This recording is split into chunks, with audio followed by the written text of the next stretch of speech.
Shit. ఏంటి sir మీరు ఒక్క పని కూడా కరెక్ట్ గా చేయట్లేదు, మీ జాబ్ పోయింది. అరే పైసలు ఇంటికాడనే మర్చిపోయినా. వచ్చి బయటికి వస్తే పైసలు తేవాలని తెలియదా? నేను నీతో మాట్లాడిపో ఇంకోసారి. ఏమైందిరా డల్గా ఉన్నావు? జీతం వల్లేదైంది ఇంకా? ఏక ఏమైంది మరి? నీ లవర్ ఏమన్నా అన్నదా? కాదురా, జాబ్ పోయింది, లవర్ పోయింది, 2 పోయినాయి రమ్మతోడే. ఆ? అవునరా, ఏమైతుందో అర్థమైతలేదు. అరే నీకేదో అవుతున్నట్టుంది.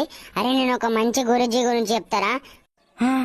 అరే ఆ గురూజీ ప్రేమ, పెళ్లి, ఉద్యోగం, వ్యాపారం ఇలాంటి ఇంకా ఎన్నో సమస్యల గురించి జ్యోతిష్యం చెప్తారా. అవునా? నువ్వు అంటున్నావు కదా లవర్ పోయింది, జాబ్ పోయిందని.